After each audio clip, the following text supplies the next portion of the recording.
বাংলাদেশের বাইরে পৃথিবীর বিভিন্ন প্রান্তে যে যেখান থেকে চ্যানেলে দেখছেন আপনাদের সকলকে সাদর আমন্ত্রণ তৃতীয় মাত্রা দেখবার জন্য। সাম্প্রতিক নানা বিষয় নিয়ে আলোচনার জন্য আমার সঙ্গে স্টুডিওতে রয়েছেন আমার বাবা আছেন বাংলাদেশ জাতীয়তাবাদী দল বিএনপি কেন্দ্রীয় নির্বাহী কমিটির সদস্য এবং ঢাকা জেলা বিএনপি সাধারণ সম্পাদক অ্যাডভোকেট নিপুণ রায় চৌধুরী, এবং আমার ডানে রয়েছেন শাহ মাকদুম ম্যানেজমেন্ট ইউনিভার্সিটির প্রতিষ্ঠাতা এবং চেয়ারম্যান এবং সিঙ্গাপুর বাংলাদেশ সোসাইটির সাবেক সাধারণ সম্পাদক বিএম শামসুল হক। আপনাদের দুজনকে স্বাগত। অ্যাডভোকেট নিপুণ রায় চৌধুরী, আমি জানি যে নির্বাচনের সময় সারা দেশে মোটামুটি ঘুরে বেরিয়েছেন আপনি।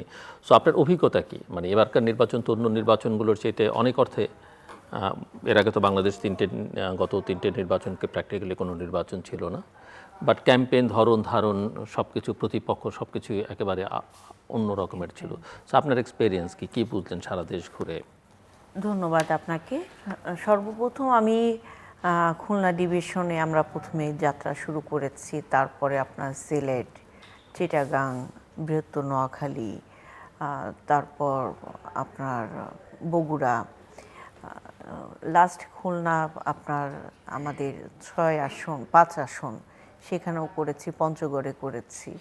সব জায়গায় আমি যেটা বুঝেছি যে মানুষ অনেক সচেতন, এবং মানুষ সচেতনতার জায়গা থেকে সবাই কিন্তু একটা নিরাপত্তা, মানে নিশ্চিত নিরাপত্তা সবার ভিতরে, মানে নিশ্চয়তা চাচ্ছিলেন।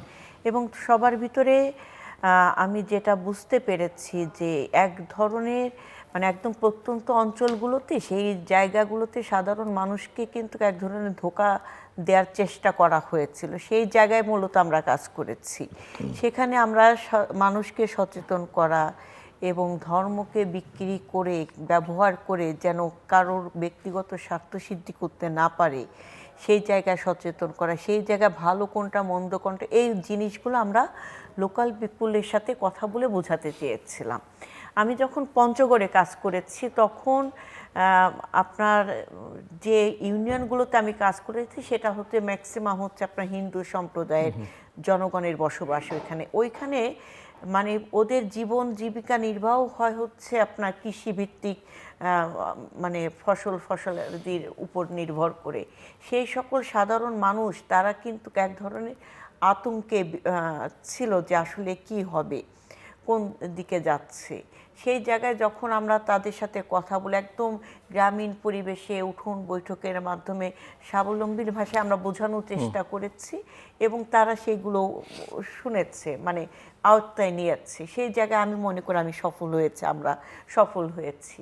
যেমন খুলনা 5 আসন আজগর আলী লবি সাহেব আমাদের ওইখানে এমপি প্রার্থী ছিলেন, এবং তিনি খুব শঙ্কিত ছিলেন যে বৃহৎ একটা ভোটার হচ্ছে হিন্দু সম্প্রদায়ের ভোটার, এই ভোটগুলো যদি আমরা আমাদের আওতায় নিয়ে আসতে না পারি তাহলে এই ভোটের উপর ডিপেন্ড করবে পাস ফেল।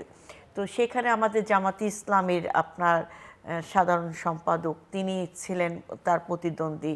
তো সেই জায়গায় একটা প্রোগ্রামে, মোট কথা আমি বলতে পারি যে একটা প্রোগ্রামে নির্বাচনের মোড় ঘুরে গিয়েছে, আপনার ভোটের চিত্রটা ঘুরে গিয়েছে। তো এই যে একটা মানুষকে বোঝানো, মানুষের ভিতরে ঢোকা এবং মানুষের ভিতরে আস্থা সৃষ্টি করা, এই জিনিসগুলো সত্যি কথা বলতে কি আমরাও তো ট্রেন আপ হয়েছি দল থেকে বিভিন্ন নেতৃবৃন্দর মাধ্যমে।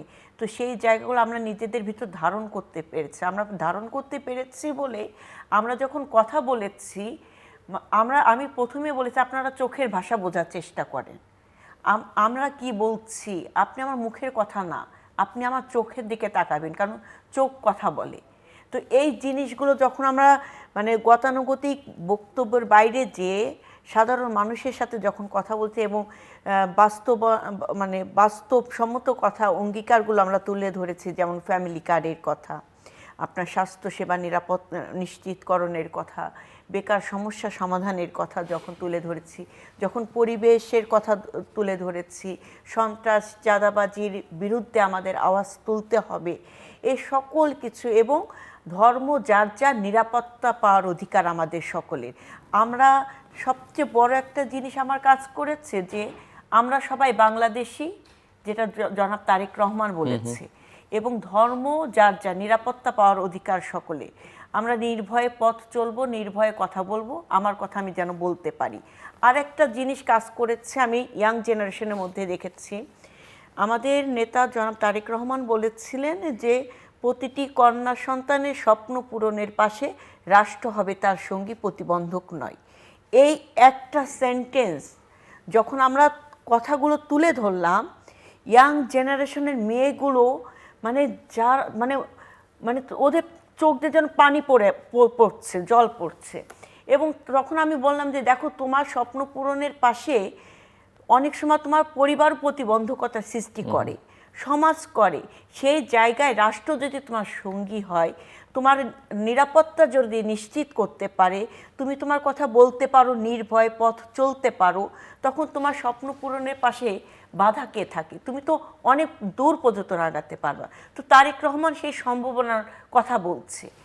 এই জিনিসগুলো আমি দেখেছি আসলে কিছু কিছু বক্তব্য, কথা, এটা মানুষের হৃদয়ে টাচ করেছে। ফ্যামিলি কার্ডের একটা বিষয়, যে পরিবারের জ্যেষ্ঠ নারী সন্তান মানে নারী সদস্য, তিনি এই ফ্যামিলি কার্ড পাবে। কারণ ওই নারী সদস্য তিনি যেমন পরিবারের সকলের খেয়াল রাখেন, এবং তিনি যদি স্বাবলম্বী হয়, গোটা পরিবার স্বাবলম্বী হবে। এই যে একটা নিরাপত্তা পাওয়া, কিংবা আমাকে স্বাবলম্বী করবে, এই জিনিসগুলো কিন্তু মানে আমাদের গ্রাম পর্যায়ে মা বোন সবার ভিতরে এই জিনিসটা এনেছেন। যে তার পাশাপাশি আমরা আরেকটা কথা তুলে ধরেছি, যে আমাদের নেতা জনাব তারেক রহমান তিনি বলেছেন তার জীবনে 3 জন নারী তার পথের মানে জীবন চলার পথে সবচেয়ে বড় অনুপ্রেরণা।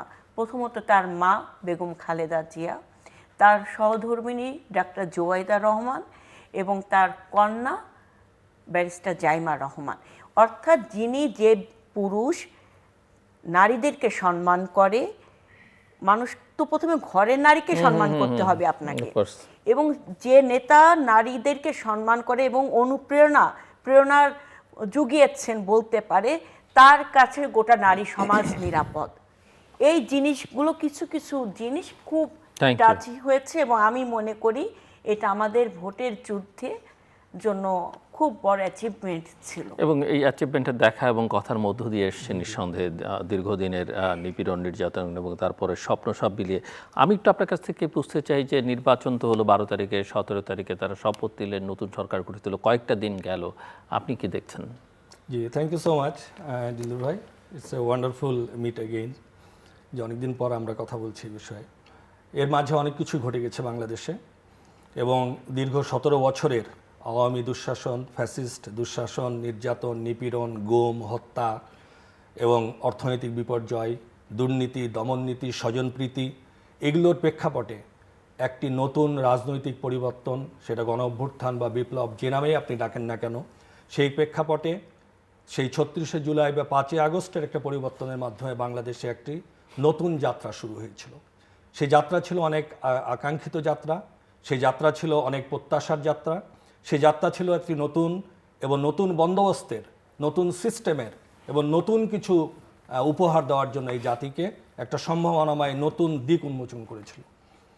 5ই আগস্টের পট পরিবর্তন, 36শে জুলাইয়ের পট পরিবর্তনের পরে সব মহল থেকে যে কথাটা বারবার বলা হচ্ছিল, যে আমরা একটি নতুন বাংলাদেশ দেখতে চাই, একটি নতুন রাজনৈতিক বন্দোবস্ত দেখতে চাই, এবং অতীতের সেই রাজনৈতিক কালচার, অতীতের সেই রাজনৈতিক মানে ধারা, সেটার পরিবর্তন করে আমরা যাতে একটু নতুন ধারা তৈরি করতে পারি, সেই ধরনের একটি গণজাগরণ বা উন্মেচন হবে বা হতে পারে, এরকম একটা বিপুল সম্ভাবনা নিয়েই কিন্তু ফ্যাসিস্টের পতন এবং নতুন যাত্রা আমরা শুরু করেছিলাম। Having said that, keep in mind on that, তার পরবর্তী 18 মাসের মধ্যে দিয়ে আমরা একটা জাতীয় নির্বাচন, আমাদেরকে বুঝতে হবে যে আগের প্রেক্ষাপট এবং বর্তমান প্রেক্ষাপট আমি শুধু ভাষা দিয়ে প্রয়োগ করলে হবে না, মানে ইনস্টিটিউশনালি বা পরিবর্তনের জন্য মূলত আমরা কি পরিবর্তনটা আশা করেছিলাম, কি পরিবর্তনটা আমরা পেয়েছি, বা কি পরিবর্তনটা আমাদের পেতে হবে। That is the very vital and essential question in two raise up today, যে আমাদেরকে এটা ভাবতে হবে। আমরা সবাই বলছিলাম যে একটা গণতান্ত্রিক সরকার না আসলে, গণতান্ত্রিক সরকার প্রতিষ্ঠিত না হলে আন্তর্জাতিকভাবে, রাজনৈতিকভাবে, সামাজিকভাবে স্টেবিলিটি আসবে না, which can be true. But এইটা আসার আগে আমাদের যে সংস্কার নিয়ে বা নতুন রাজনৈতিক বন্দোবস্ত নিয়ে যে আলোচনাগুলো রাজনৈতিক মহলে দীর্ঘ সময় শুরু হয়েছিল, এবং সেটা একটি সনদের মাধ্যমে, একটা ডিক্লারেশনের মাধ্যমে আমরা মোরাললেস অনেক কিছুর বিনিময়ে একটা সনদ আমরা তৈরি করতে পেরেছি, বা যেটা সবাই সর্বসম্মতিক্রমে, কেউ নোট অফ ডিসেন্ট, কেউ উইদাউট নোট অফ ডিসেন্টের মাধ্যমে আমরা একমত হতে পেরেছি। That was the two things in our election this time. Number one, যে নতুন রাজনৈতিক বন্দোবস্ত বা নতুন রাজনৈতিক সনদ বা সংস্কারের যে সনদ, এটার ব্যাপারে একটা জনগণের মতামত আছে কিনা, বা জনগণ এটাতে সমর্থন দিচ্ছে কিনা। সাইমেলটেনিয়াসলি আমাদের নতুন একটি সংসদ নির্বাচন, যে সংসদ নির্বাচনের মাধ্যমে নতুন একটি রাজনৈতিক শক্তি ক্ষমতায় দায়িত্ব গ্রহণ করবে, তারা পরবর্তী 5 বছর দেশ পরিচালনা করবে, in keeping the mind about the রাজনৈতিক নতুন বন্দোবস্তের যে সনদের আকাঙ্ক্ষা। আমরা দেখতে পেলাম যে জাতীয়তাবাদী দলের নেতৃত্বে যে একটা ভূমিধস বিজয় হলো, যে বিজয় হয়তো অনেকেই আশঙ্কা করেছিলেন বা আশা করেছিলেন, সেই বিজয়ই তারা পেয়েছেন অনেস্টলি স্পিকিং। এবং এর বাইরে একটা নতুন রাজনৈতিক মেরুকরণের একটা জন্ম হলো, যেটা হয়তো বিগত 54 বছরে বাংলাদেশের ইতিহাসে একটা ভূমিকম্পের মতো আবির্ভাব। সেটা হলো যে ইসলামিক শক্তির উদ্ভব, এবং এই ইসলামিক শক্তি জামাত ইসলামের নেতৃত্বে একটা রাজনৈতিক শক্তি, এবং যেটা একটা নতুন পোলারাইজ শক্তি। আপনি চিন্তা করে দেখেন ভোটের রেশিও, এমন 32% more or less they obtain the vote, আর সাইমেলটেনিয়াসলি এর এগেনস্টের পুরো শক্তিটা পেয়েছে মোর অর লেস 50%। তো এই যে রাজনৈতিক পরিবর্তন, মানে ডোন্ট ফরগেট যে একটা বড় শক্তি এখানে নির্বাচনে আসে নাই, বা ছিল না, বা থাকতে পারে না, বা হোয়াট এভার ইট ইজ, এটা বা বাস্তবের কারণে সম্ভব ছিল না। এই শক্তিরও একটা ভোট ছিল। তো আপনি যদি রাজনৈতিক মেরুকরণটা দেখেন, যে জামাতের নেতৃত্বে যে ইসলামী শক্তির উদ্ভব, যেটা একটি নতুন রাজনৈতিক ধারা এবং নতুন রাজনৈতিক ভূমিকম্পের জন্ম দিল, আবার সাইমেলটেনিয়াসলি জাতীয়তাবাদী শক্তির নেতৃত্বে একটি নতুন রাজনৈতিক সরকার প্রতিষ্ঠিত হলো। মাঝখানে মানুষের আশা আকাঙ্ক্ষা, সংস্কার এবং রাজনৈতিক যে নতুন বন্দোবস্তের যে আকাঙ্ক্ষা আমাদের সামনে আছে, এই প্রেক্ষাপটে এই সরকারের যাত্রা শুরু হলো 17 তারিখে, যেটা আপনি বলেছেন। এই সরকারের যাত্রা is too early two actually explain and too early two জাজ। হ্যাঁ, it is but morning shows the day, যদি আপনি এভাবে বলেন। একটু আগে আপা বলছিলেন যে প্রাইম মিনিস্টার তারেক রহমান, যে উনি 3 নারীর কাছ থেকে যে ইন্সপিরেশন পেয়েছে, এবং এইটা জনগণকে আপারা বুঝাতে পেরেছেন, বা এটা বুঝেছে অনেকে, এবং যার কারণে ভূমিধস বিজয়। কিন্তু আপনি দেখেন বিগত 3 দিনে 3টি রেপের ঘটনা, হ্যাঁ, যেটা গোটা জাতিকে আলোড়িত করেছে। নরসিংদীর ঘটনা, ঈশ্বরদীর ঘটনা এবং হাতিরঝিলের ঘটনা, এবং 3টাই একটা কিশোরী, অ্যাবাউট 15 ইয়ার্স এবং 6 ইয়ার্স ওল্ড। আমরা এর আগে রাজনৈতিক সরকার, বিএনপি সরকারের সময় দিনাজপুরে ইয়াসমিন হত্যা দেখেছিলাম, এবং তার পরবর্তীতে কি রাজনৈতিকভাবে এটাকে ব্যবহার করা হয়েছিল। তো এই নতুন সরকারের সামনে যেখানে নারীবান্ধব হওয়ার কথা, সেখানে এই ধরনের একটি ঘটনা, এবং সেটাতে যারাই দলীয় পরিচয় হোক বা না হোক, কিন্তু এইটাতে যে টাইপের অ্যাকশন দরকার ছিল, বা হয়তো এর চেয়েও বেশি কিছু করা যেত কিনা, সেটা নিয়েও প্রশ্ন আসতে পারে। তাই আমি বলতে চাচ্ছি যে মর্নিং শোজ দ্য ডে যদি আপনি বলেন, তারপরে ঋণ খেলাপিদের নিয়ে আমরা কথা বলেছি অনেক আগেই, আপনার অনুষ্ঠানে আমরা শুনেছি, দেখেছি, অনেকেই বলেছেন। আপনি বাংলাদেশ ব্যাংকে গভর্নর নিয়োগ দিলেন, হি হিমসেলফ ইজ এ ঋণ খেলাপি। আমি জানি না how to do is that, but media যেটাতে এসছে। তো আসলে আমাদেরকে কিছু জিনিস তো ইনিশিয়ালি কারেক্ট করতে হবে। From the day one we have two be more careful and sincere in order to do our job. যদি ইনিশিয়ালি, নর্মালি আমরা কি হই, যখন আপনি প্রথম দায়িত্ব পান, তখন মোর সিনসিয়ার থাকেন to carry out the job, to maintain your responsibility. তো আমরা যদি ইনিশিয়ালি এই জিনিসগুলো শুরু হয় এইভাবে, তাহলে ইট ইজ সংশয় থাকে, সংশয় শুরু হয় কিনা এই ব্যাপারেও আপা হয়তো ভালো বলতে পারবে, বা আরো অ্যান্সার দিতে পারবে। অ্যাডভোকেট নেবুরা চৌধুরী, দেখুন, আপনার দীর্ঘ 17 বছর পর জরাজীর্ণ একটি বাংলাদেশে 18 মাস পরে আপনার ফ্যাসিস্ট পতনের পরে একটা নির্বাচন, হ্যাঁ, তো সেই নির্বাচনে আমি এখন বলতে পারবো না এটা নিয়ে, যে আপনার বাংলাদেশ ব্যাংকে গভর্নর নিয়োগের বিষয়টা নিয়ে আমি খোলামেলা এখন কথা বলতে পারবো না, কারণ এখানে সিদ্ধান্ত হয়েছে এবং নতুন নিয়োগ হয়েছে। এই নিয়োগের সাথে সম্পৃক্ত যারা ছিলেন তারা বলতে পারবেন এই বিষয়ে। তো সেটা নিয়ে আমি খুব খোলামেলা বলতে চাচ্ছি না। তবে আমি প্রত্যাশা করি যে বর্তমান প্রধানমন্ত্রী তিনি খুব দায়িত্বশীল, এবং সবচেয়ে নিপীড়নের শিকার হয়ে কিন্তু তিনি একটা দেশের ক্লান্তিকালে কিন্তু দায়িত্বভার গ্রহণ করেছেন এবং জনগণের ম্যান্ডেট নিয়েই তিনি সরকার গঠন করেছেন। তো সেই জায়গায় তীক্ষ্ণতার দিকেও যেমন তাকে নজর রাখতে হবে, গণমানুষের আশা আকাঙ্ক্ষার প্রতি তার প্রতিফলনটা যেন ঘটে, মানুষ যেন অনুভব করতে পারে যে না, আমরা যে একটা ফ্যাসিস্ট রিজেন্ট গভর্নমেন্টের পরে, পতনের পরে যে একটা নতুন সরকার এসেছে, তারা আমাদের আশা আকাঙ্ক্ষার প্রতিফলন ঘটাচ্ছেন কিংবা চেষ্টা করছেন। তো সেই জায়গায় আমি একটা জিনিস আপনাকে বলবো যে আপনি যদি মন্ত্রিসভাটার দিকে তাকান, তাহলে কিন্তু খুব বিতর্কিত কোনো মানুষ নাই কিন্তু এখানে। হ্যাঁ, তো হয়তো অনেকের সাথে অনেকের পরিচয় কম হতে পারে, কিন্তু তাদের কিন্তু কাজ করার অভিজ্ঞতা কিংবা তাদের অতীত অভিজ্ঞতা বলেন কিংবা তাদেরকে নিয়ে প্রশ্নবিদ্ধ সেরকম কোনো কিছু নাই। এটা কিন্তু একটা প্লাস পয়েন্ট। হ্যাঁ, তো এমন কোনো মানুষ নাই যে তাকে নিয়ে কথা বলতে পারবে। তো সেই জায়গায় আমি বিশ্বাস করি যে আমাদের প্রধানমন্ত্রী তিনি খুব সচেতন আছেন এবং তিনি খুব আন্তরিকতার সাথে সাধারণ মানুষের মতো চলে ফিরে তিনি চাচ্ছেন যে মানুষের যা আশা আকাঙ্ক্ষার প্রতিফলন ঘটাতে। মন্ত্রিসভা নিয়ে মিস্টার শামসুল হক বলবেন যদি ওনার কিছু বলবার থাকে, বাট আমার কাছে আপনার কাছে আমার প্রশ্ন হচ্ছে যে কয়েকটা দিন তো আমরা দেখলাম, চ্যালেঞ্জেস কি দেখছেন বা অঙ্গীকার যেগুলো সেগুলো কতখানি বাস্তবায়ন এটা পুরোটাই চ্যালেঞ্জ করা যাবে বলে মনে করেন, বা কি কি ধরনের চ্যালেঞ্জ আছেন? উনি একটা প্রশ্ন তুলেছেন ওই যে নতুন বন্দোবস্ত, জুলাই চার্টার, সেই অঙ্গীকারগুলো উনি পরিষ্কার করে বলেননি, বাট সেই অঙ্গীকারগুলো পূরণের ক্ষেত্রে বিএনপি কতটা কমিটেড, এইসব প্রশ্ন।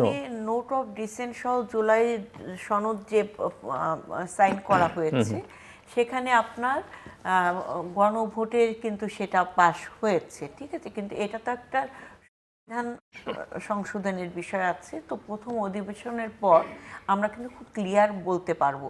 এবং আমাদের বর্তমান স্বরাষ্ট্রমন্ত্রী তিনি কিন্তু দায়িত্ব গ্রহণ করার আগেই আপনার যখন সংসদ সদস্যরা ওথ নেন তখন কিন্তু তিনি বলেছেন যে আমরা সংবিধান সম্মত রেখে সংবিধানের মধ্যে এখন যতটুকু আছে ততটুকু আমরা আমাদের পার্লামেন্টারি শপথটা গ্রহণ করছি এবং পরবর্তীতে সংস্কার সনদ যেটা আছে সেটা আমরা পরিষদ আর কি সংস্কার পরিষদ সেটা আমরা পরবর্তীতে পার্লামেন্টে আমরা উত্থাপন করে তারপরে এটা আমরা করব, মানে সংবিধান সম্মত করে কিন্তু সেই প্রসেসটা হবে।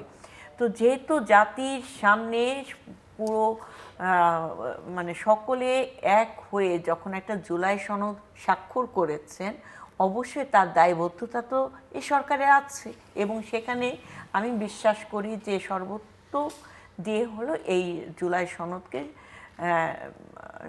সম্মান রেখেই আগামী দিনে পরিচালনা হবে সব কিছু, সেদিকেই যাচ্ছে কিন্তু সব। আর একটা যেটা হচ্ছে নতুন বন্দোবস্তের কথা বলা হয়েছে যে আমাদের সংস্কৃতি বলেন আমাদের অন্য সব, কারণ একটা ইসলামী আপনার দল, হ্যাঁ, একটা বৃহৎ ইসলামী দল বড় একটা অংশ জুড়ে আছে এখন। এই জিনিসটা কখনোই হতো না যদি বিগত সময়ে আওয়ামী লীগ সরকার সঠিকভাবে রাজনীতির চর্চাটা করত। তাদের চর্চাহীনতার কারণেই কিন্তু আজকে এই ইসলামপন্থী রাজনৈতিক দল বলেন তারা 84টা সিট পেয়েছে। হ্যাঁ, তো সেই জায়গায় আমি মনে করি যে মানুষ তার ভোটের অধিকার, গণতান্ত্রিক অধিকার প্রয়োগ করতে পেরেছে এবং মানুষ তার এই যে একটা উৎসবের মধ্যে দিয়ে আপনার নির্বাচনটা উপভোগ করেছে।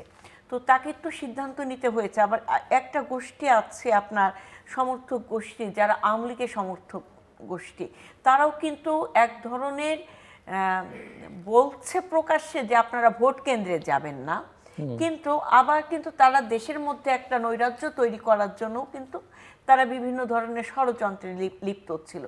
এই সকল ষড়যন্ত্র কিন্তু আমাদের মাঠ পর্যায়ে থেকে কিন্তু মোকাবেলা করতে হয়েছে। তো সেই জায়গায় আমি মনে করি যে বাংলাদেশের জনগণ সচেতন আছে, সচেতনতার জায়গা থেকে বাংলাদেশের জনগণ বুঝতে পেরেছে যে দেশের জন্য, দেশের মানুষের আশা আকাঙ্ক্ষা প্রতিফলন যেন ঘটে কার হাতে, নিরাপদ বাংলাদেশ, সে নিরাপদ হাতেই কিন্তু দেশ অর্পণ করেছেন, দায়িত্ব অর্পণ করেছেন দেশের জনগণ। এ দেশের মালিক দেশের জনগণ, দায়িত্ব গ্রহণ করেছেন বাংলাদেশ জাতীয়তাবাদী দল সরকার, বর্তমান প্রধানমন্ত্রী জনাব তারেক রহমান।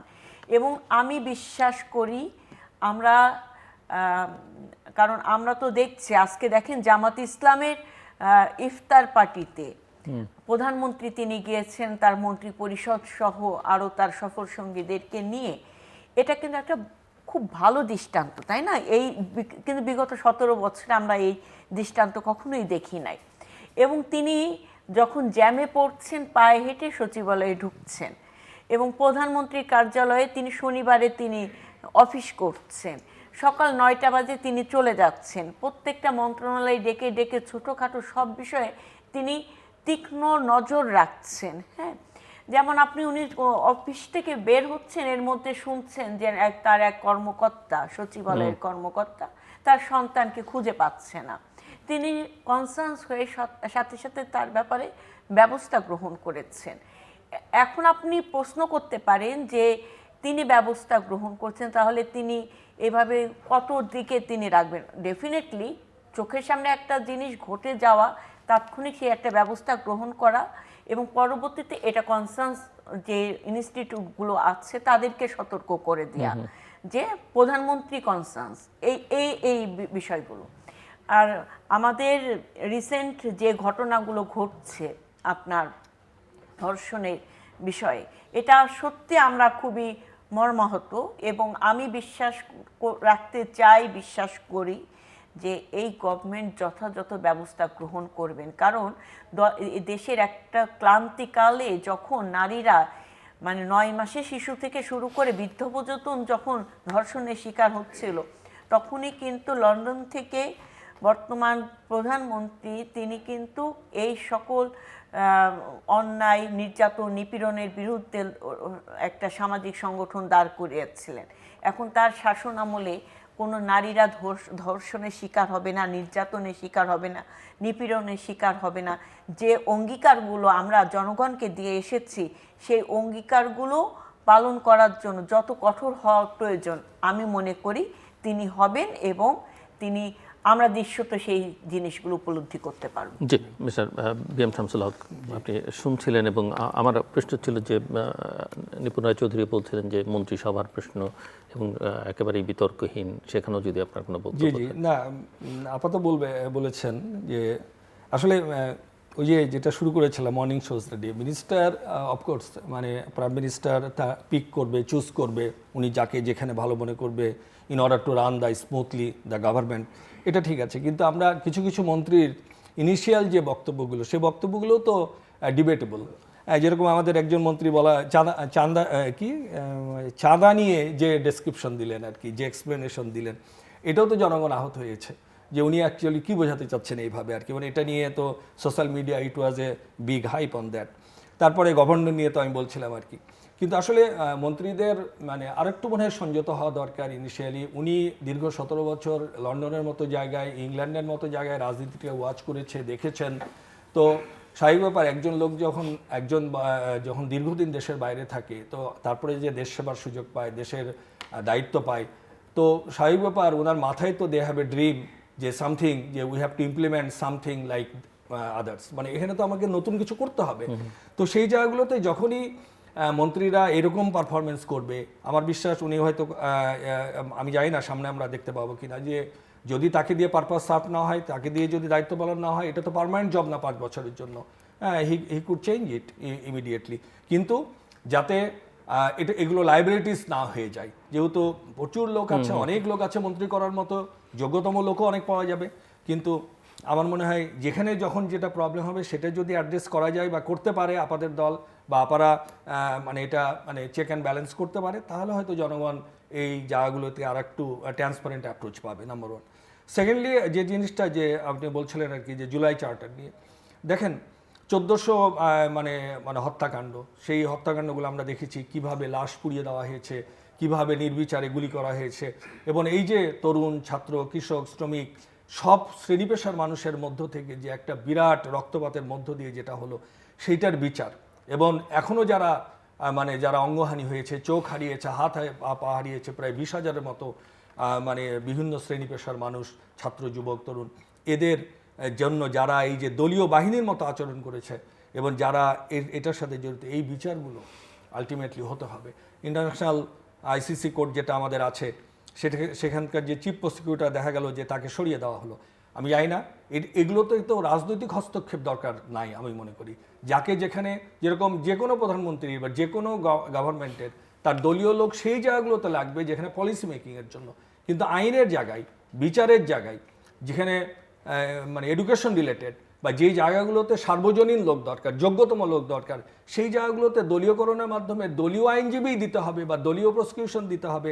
এটা কতটুকু যুক্তিযুক্ত I am not very sure, but এটা হয়তো পিপলস ওয়াচ করবে, জনগণ ওয়াচ করবে যে তাজুল সাহেবকে সরিয়ে দিয়ে ওখানে আমরা কি এইটার একটা ধারাবাহিকতাকে নষ্ট করলাম, নাকি আমরা আরও বেটার ভালো জাজমেন্ট দেওয়ার জন্য বা আমরা যাতে আরও ট্রান্সপারেন্ট জাজমেন্টের দিকে আমরা যেতে পারবো কিনা, that is a big question right now. আমরা জানি না, সময় এটা সামনে বলে দিবে যে what is going to happen in next few months and next few days in coming. তা থার্ডলি আরেকটা জিনিস, যে জিনিসটা বলা হয় যে আসলে আপনি দেখেন যে আমাদের দুটো জিনিসকে আমাদের অ্যাড্রেস করতে হবে নতুন বন্দোবস্তের মাধ্যমে, যেটা আমাদের দেশকে রাইট ডিরেকশনে নিয়ে যেতে পারে। সেটা হলো যে আমাদের বাংলাদেশ ব্যাংকের গভর্নর হিমসেলফ, যদি এটা সত্য হয় মিডিয়ার খবর, যে উনি নিজে হলো মানে ইনক্লাবি ব্যাংকারপ্সি।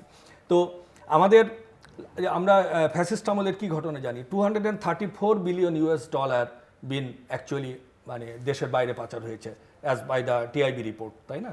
এবং এইটা কারা করেছে? পলিটিশিয়ানরা এবং সামরিক এবং বেসামরিক আমলারা। 27 লক্ষ কোটি টাকা আমাদের দেশ থেকে পাচার হয়েছে। এটা ওই যে দেবব্রত সাহেবের যে তদন্ত কমিটি তাদের রিপোর্টে, তাই কি না? এবং $255 বিলিয়ন আমরা রেমিটেন্স পাঠিয়েছে আমাদের প্রবাসী যোদ্ধারা। তাহলে প্রবাসীরা অলমোস্ট মাত্র 10, 15 or 20 বিলিয়ন ডিফারেন্স। আমরা এখান থেকে পাচার করছি $235 বিলিয়ন, আর আমাদের রেমিটেন্স যোদ্ধারা 17 বছরে পাঠিয়েছে $255 বিলিয়ন। আমরা কষ্ট করে আমাদের প্রবাসী যোদ্ধারা পাঠাচ্ছে আর আমরা এখান থেকে পাচার করছি। এটা বন্ধ করতে হবে। এবং এটা যদি আমি বন্ধ করতে না পারি, এটার জন্য যে ইনস্টিটিউশনাল সংস্কার দরকার ছিল, এটা হয়তো এতদিন হয়নি, যেটা রাজনৈতিক গভর্নমেন্টের উপর দায়িত্ব পড়েছে। এটার ব্যাপারে এই গভর্নমেন্টের নেতৃত্বে এবং এই গভর্নরের নেতৃত্বে এগুলো হবে কি না, যে হি হিমসেলফ ইজ এ মানে ব্যাংকারপ্সি। তো আমার মনে হয় এখানে এই নিয়োগগুলোর ক্ষেত্রে আর একটু সচেতন হওয়ার দরকার ছিল বা আছে হয়তো বা। আর অন্যান্য মানে আপনার কি বলে জুলাই সনদ, তারপরে হলো আপনার এই ব্যাংক কারাপসি বন্ধ করা, তারপরে হলো আপনার দুর্নীতি দমন করা। It is a big challenge right now. So Nipun Chowdhury, কিছু কমিটমেন্ট, আপনাদের কিছু অগ্রাধিকারের কথা আমরা জানি, অন্তত 3টা অগ্রাধিকার তো খুব প্রকাশ্যেই বলা হচ্ছে, কিন্তু চ্যালেঞ্জের অর্থে একটা পলিটিক্যাল চ্যালেঞ্জ, একদিকে জামাত, অন্যদিকে আওয়ামী লীগ। আমরা অর্থনৈতিক চ্যালেঞ্জ যেটা আছে সেটা আপনারাও স্বীকার করে নিয়েছেন। আরেকটা হচ্ছে যে ভূ রাজনৈতিক বাস্তবতা, এবং সেখানেও কিছু কূটনৈতিক চ্যালেঞ্জও আছে। তো এই চ্যালেঞ্জগুলো মোকাবেলা করবার জন্যে প্রথমত আমরা যখন নির্বাচনী প্রচারণা চালাচ্ছি, যখন আমরা একটা নির্বাচনী ইশতেহার ঘোষণা করব, তখন কিন্তু এই চ্যালেঞ্জগুলো আমাদের মাথায় অলরেডি তখন চলে এসেছে। এবং আমরা জানি যে পরবর্তীতে যে গভর্নমেন্টই আসুক না কেন, এই সকল কিছুই একটা চ্যালেঞ্জ নিয়ে কিন্তু তাকে রাষ্ট্র পরিচালনা করতে হবে। সেখানে সেই জায়গায় কিন্তু আমরা নির্বাচনের আগে আমরা প্রথমেই আমাদের একটা শব্দ বলেছি যে আমাদের দুর্নীতির লাগাম টেনে ধরবো। আমরা যদি দুর্নীতির লাগাম টেনে ধরতে পারি এবং প্রশাসনকে মানে আপনার আইন শৃঙ্খলা বাহিনীকে যদি জনগণের সেবক কিংবা জনবান্ধব করতে পারি, তাহলে কিন্তু এই সকল সমস্যার সমাধান হবে। এবং দেখেন আপনার যে হাজার হাজার কোটি টাকা বিদেশে পাচার হয়ে গিয়েছে, এই পাচারের সাথে সংশ্লিষ্ট মন্ত্রী থেকে শুরু করে একদম ওয়ার্ডের কর্মী পর্যন্তও কিন্তু আওয়ামী লীগের এরা জড়িত ছিল। হ্যাঁ, তো সেই জায়গায় আগামী সবে তো মাত্র যাত্রা শুরু হলো, মানে 2-3 মাস গেলে আপনি ধাপে ধাপে বুঝতে পারবেন যে আসলে বর্তমান প্রধানমন্ত্রী কতটা সচেতনতার জায়গা থেকে তিনি যে অঙ্গীকার করেছেন, সেই অঙ্গীকারগুলো পূরণের জন্য তিনি এই দায়িত্ব গ্রহণ করছেন। এখন বর্তমান বাংলাদেশ ব্যাংকের গভর্নর সাহেব তিনি ঋণ খেলাপি হিসেবে আলোচনা আসছে বলছে, কিন্তু এর সত্যতা কিংবা কতটুকু কি এটা আসলে ডিটেলসে না যে আমরা কিন্তু বলতে পারছি না। তারপরে ভাই আরেকটা কথা বলেছেন যে বিভিন্ন মন্ত্রীদের কথাবার্তা অসংযুক্ত। হ্যাঁ, তো সেই জায়গায় কিন্তু বর্তমান প্রধানমন্ত্রী তিনি কিন্তু বলেছেন, খুব বিরচিত্তেই তিনি বলেছেন যে আমি 6 মাস পর মন্ত্রীদের সকল কর্মকাণ্ডের মূল্যায়ন অবশ্যই করব। অর্থাৎ 6 মাস সময় তো আপনাকে একটা মানুষকে দিতে হবে, এবং আপনি মানুষ তো, তাই না? চেয়ারে বসলে এক একজনের এক একটা ফর্মে চলে আসে, কেউ ফর্ম নিজেরকে কন্ট্রোল করতে পারে আর কেউ নিজেকে কন্ট্রোল করতে পারে না। তো সেই জায়গায় ধরেন অসংযুক্ত যে কথাগুলো সেগুলো আমাদেরকেও পীড়া দিয়েছে, আমাদেরকেও পীড়া দেয়। তো সেই জায়গায় তিনি কি নিজেকে শুধরাচ্ছেন কিনা, কিংবা তাকে শুধরানোর কথা বলা হলো কিনা, এবং পরবর্তীতে তিনি নিজেকে যদি শুধরাতে না পারেন, তিনি যদি মানে দায়িত্বশীল জায়গায় থেকে যদি দায়িত্বশীলতার ভূমিকা পালন করতে না পারে, ডেফিনেটলি 6 মাস পর যখন মূল্যায়ন হবে চেঞ্জ হবে। কারণ আমরা তো দেখেছি যে আপনার মিনিস্ট্রি তো চেঞ্জ হয়, যে কোনো সময় হতে পারে, যে কোনো সময় চেঞ্জ হতে পারে। তো এই যে 6 মাস পরে আমি মূল্যায়ন করব, 6 মাস পর আমি বলবো, এই কথাটাই কিন্তু অনেক বড় মেসেজ চলে গিয়েছে আপনার পুরো মন্ত্রী পরিষদে। উনি কিন্তু মন্ত্রী পরিষদে বসেই কিন্তু এই কথাগুলো বলেছেন। এবং তিনি প্রথম বৈঠকে তিনি দেখেন আপনার সংসদীয় যে প্রথম বৈঠক হয়েছে সেই বৈঠকে বলেছেন যে আমরা ট্যাক্স গাড়ি নেব না, প্লট নেব না, এবং তিনি নিজেও সরকারি তেল কিংবা যানবাহন মানে ড্রাইভার ইউজ করবেন না, এটা বলেছেন। এবং তিনি মন্ত্রী পরিষদে বলেছেন দেখেন আমরা একটা খুব জটিল চ্যালেঞ্জিং সময়ে আমরা দায়িত্ব গ্রহণ করেছি, আমি চাই যে আপনারা সবাই দায়িত্বশীলতার সাথে আমাকে সহযোগিতা করবেন। এবং আমি বিশ্বাস করি, আমি বিশ্বাস রাখি যে এই মন্ত্রী পরিষদ বলেন এই প্রধানমন্ত্রী তিনি সফল হবেন, কারণ তিনি গণমানুষের ভোটে নির্বাচিত, জনগণের ম্যান্ডেট নিয়ে তিনি রাষ্ট্র পরিচালনার দায়িত্ব নিয়েছেন। তিনি বলেছেন ক্ষমতা চেয়ার নয়, আমি জনগণের সেবক হয়ে কাজ করতে চাই। সো মিস্টার জুয়েল, আপনি কি কি চ্যালেঞ্জ দেখেন সরকারের জন্য? চ্যালেঞ্জ তো there is a multiple challenge sir. যে এখন দেখেন ওই আপা বলছিলেন যে দুর্নীতির লাগাম টেনে ধরতে হবে। তো ইনস্টিটিউশনালি দুর্নীতির যে আমরা জানি হিসাবটা আর কি, যে কত 27 লক্ষ কোটি টাকা পাচার হয়েছে জাস্ট 17 ইয়ার্সে, যেটা ইট ইজ এ হিউজ অ্যামাউন্ট। তো এটার পিছনে মূলত আপনি যদি ইনস্টিটিউশনালি দেখেন দুই তিনটা প্রতিষ্ঠান জড়িত ছিল। যে সামরিক বেসামরিক আমলা এগুলো তো বিচ্ছিন্নভাবে আছে, কিন্তু মোটা দাগের যদি আপনি দেখেন সেটা হলো এস আলম এবং সামিট এবং অন্যান্য দুই একটা। আমরা এস আলমকে নিয়ে কি কানাঘোষা শুনতে পাচ্ছি, সামিটকে নিয়ে কি কানাঘোষা শুনতে পাচ্ছি। তো এখন যদি আপনি এস আলম যে 10টা ব্যাংকের 11টা ব্যাংককে ধ্বংস করে দিয়ে গেছে, বাংলাদেশের অর্থনৈতিক একটা বিপর্যয় অবস্থায় নিয়ে গেছে, যেটার জন্য স্পেশাল একটা টাস্কফোর্স করা হয়েছিল বাংলাদেশ ব্যাংকে, যে এই অবস্থা থেকে এই ব্যাংকগুলোকে উদ্ধার করা, হোয়াটএভার কিছু অ্যাকশন নেওয়া। এখন যদি এস আলম আবার বীর দর্পে কামব্যাক করতে পারে তার পুরনো চরিত্রে, সামিট যদি কামব্যাক করতে পারে, তাহলে আপনি কোথায় কিভাবে লাগাম ধরে টানবেন? তা আপনাকে ইট ইজ ট্রু যে it is too early two মানে সে দ্যাট, বাট আমি বলতে যাচ্ছি যে সময় তো দিতে হবে, এক্স্যাক্টলি সময়ও দিতে হবে, কিন্তু এই জিনিসগুলো আমাদের ভুলে গেলে চলবে না। কিন্তু এই জন্য people are watching honestly, and all the observer are watching যে how the things going on, is it going to the right direction or not? এই জিনিসগুলো আমাদেরকে তো সামনে চিন্তা করতে হবে। তো এই জন্য আমি বলছিলাম যে দুর্নীতির লাগাম টেনে ধরা, এটা যেরকম আমরা ফ্যাসিস্ট আমলেও শুনেছি, কিন্তু ফ্যাসিস্ট আমলের আমরা নিজেরাও দেখেছি যে তখন কিভাবে দুর্নীতি হয়েছে। তৎকালীন প্রাইম মিনিস্টারের পিয়ন যখন 400 কোটি টাকা নিয়ে চলে যেতে পারে, এবং সেটা যখন প্রাইম মিনিস্টার অ্যাডমিট করে, নিজেই বলেছেন, উনি না বললে সবাই জানতো কিনা সেটাও আমরাও তো কেউ জানতাম না তখন ব্যাপারটা কি পর্যায়ে দাঁড়ায়। উনিও বলতেন যে আমরা জিরো টলারেন্স লুক। তো এই জন্য পিপলসটা, সাধারণ মানুষ কিন্তু এখন অনেক সচেতন, যার ফলে আপনি কি বলছেন, what you are saying and what you are doing, এইটা কিন্তু যদি সামঞ্জস্য না থাকে, এখন পিপল অপশন আছে কেন, যে জাতীয়তাবাদী দল, প্রাইম মিনিস্টার তারেক রহমানের নেতৃত্বে যে গভর্নমেন্ট আমাদের সামনে এসছে, আপনি যেটা বলছিলেন যে ইট is a big challenging days is coming, because আপনি যখনই ভুল করবেন এখন মনে করার কোনো কারণ নাই যে জনগণ গ্যারান্টেড সাপোর্ট আপনার দিকেই থাকবে। There is the option, peoples can choose something else. Because কেন এটা হচ্ছে, ফিলোসফিক্যাল একটা স্ট্যান্ড আছে জিল্লুর ভাই, সেটা হলো যে ভারতীয় আধিপত্যবাদের বিরুদ্ধে বা ভারতীয় মানে ভারত বিরোধী যে সেন্টিমেন্টটা, যেটা বাংলাদেশে মানে সার্বজনীন একটা রাজনৈতিক মেরুকরণ ছিল বা আছে, সেই মেরুকরণটা আগে অ্যান্টি আওয়ামী লীগের কারণে, অ্যান্টি ভারতের কারণে এইটার মেজর ফ্র্যাকশনটা চলে যেত বিএনপির কাছে। কেন যেত?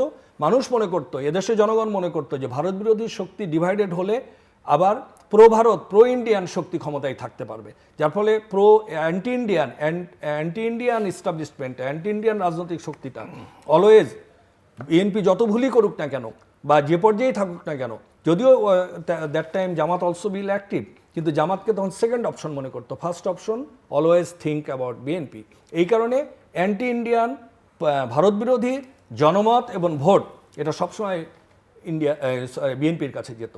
বাট আওয়ামী লীগের পতনের পর এখন কিন্তু ওই মেরুকরণ আর নাই, যার ফলে এখন মানুষ মনে করবে যে বিএনপি যদি ফেল করে, বিএনপি যদি মানে ডেলিভার করতে না পারে, বিএনপি যদি তার রাজনৈতিক সিদ্ধান্ত নিতে ঠিকমতো না পারে, দেশ পরিচালনা করতে না পারে, আইন শৃঙ্খলা উন্নয়ন করতে না পারে, অর্থনৈতিক বিপর্যয় ঠেকাতে না পারে, স্বজনপ্রীতি, দুর্নীতি, দমননীতি থেকে ঊর্ধ্বে উঠতে না পারে, তাহলে স্বাভাবিক ব্যাপার এখন আর ওই ভয় নাই যে প্রো ইন্ডিয়ান শক্তি ক্ষমতায় চলে যাবে, কাজে আমাকে বিএনপিকেই যেন প্রকারে ক্ষমতায় রাখতে হবে বা ক্ষমতায় আনতে হবে, বিকজ এখন বেটার চয়েস আছে আর একটা, অথবা অপশন আছে। বেটার চয়েস আপনি বলি বা না বলি, একটা অপশন আছে, সেটা রাইট না রং, ভালো না মন্দ, সেই আলোচনা, আইডিওলজিক্যাল ডিবেট ইজ ডিফারেন্ট।